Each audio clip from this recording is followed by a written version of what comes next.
Assalamu alaikum. Today's topic is the revolutionaries.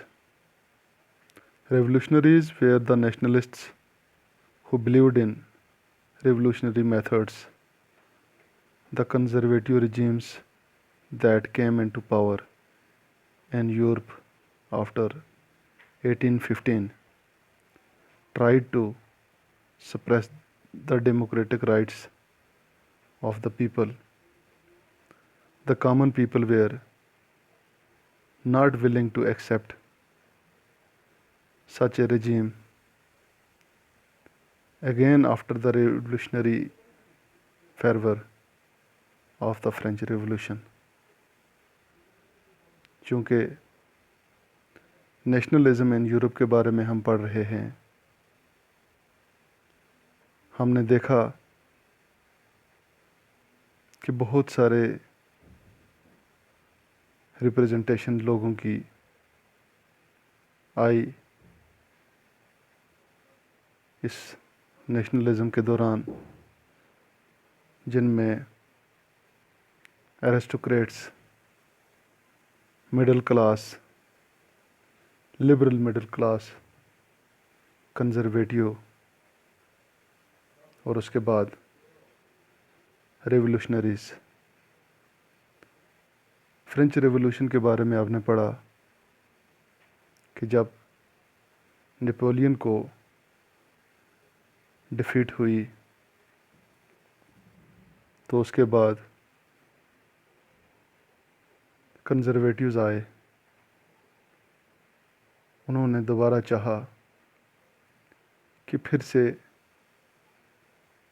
مونارکل government جو ہے وہ فارم ہو جائے اور اولڈ ٹریڈیشنز اور کسٹم جو ہیں وہ دوبارہ سے لاگو کیے جائیں، تو جس سے لوگ جو تھے وہ کافی دباؤ کا شکار ہو گئے، چونکہ وہ چاہتے تھے کہ ہم دوبارہ سے democratic set up of government جو ہے اسے بحال کریں۔ تو اس ریپریشن کی وجہ سے لبرل ڈیموکریٹ جو تھے، لبرل نیشنلسٹ جو تھے، وہ انڈر گراؤنڈ ہو گئے، جس کا نتیجہ یہ نکلا کہ بہت ساری سیکرٹ سوسائٹیز جو تھی یورپ کے اندر وہ بننا شروع ہو گئی۔ ان کا سب سے مین مشن یہ تھا کہ وہ مونارکل فارمز آف گورنمنٹ جو ہیں ان کے خلاف آواز اٹھانا انہوں نے شروع کر دی، اور لوگ جو تھے انہوں نے لبرٹی اور فریڈم کے لیے فائٹ کرنا شروع کر دی۔ یعنی کہ لوگ، جب آپ نے دیکھا ہوگا کہ آسٹین چانسلر ڈیوک میٹرنک میں جو میٹنگ ہوسٹ کی تھی، اس میں اس نے دوبارہ سے بربن ڈائنسٹی جو تھی اس کے پاور کو ریسٹور کر دیا، اور لوگ اس سے کافی ناراض ہو گئے۔ انہوں نے دوبارہ سے اسے ڈپوز کرنے کی کوشش کی، تو جس میں سب سے بڑا ہاتھ جو ہے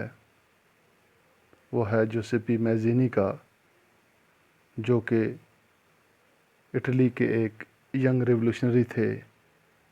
جنیوا کے اندر 1807 میں ان کی پیدائش ہوئی، اور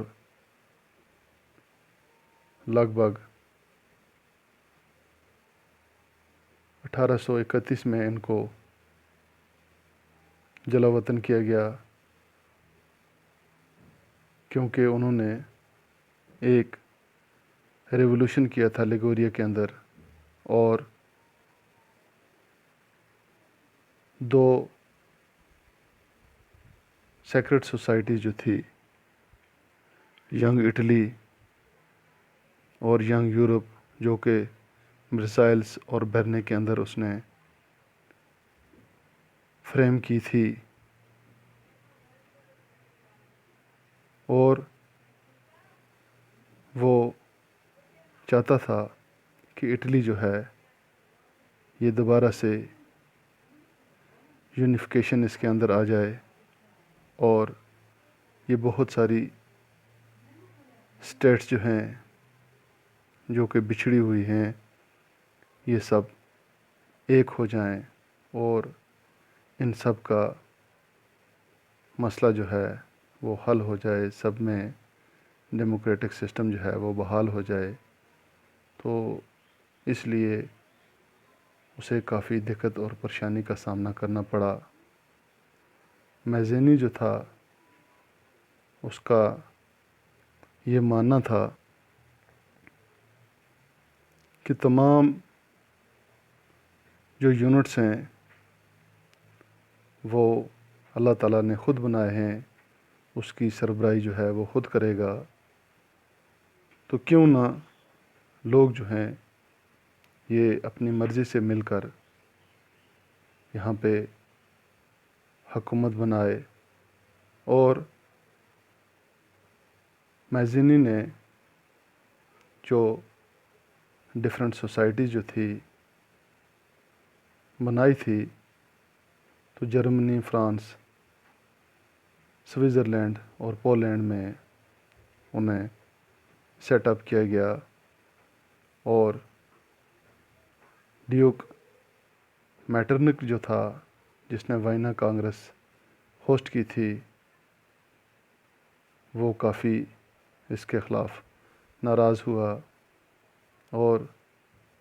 اس نے کہا کہ میزینی جو ہے یہ سوشل آرڈر کا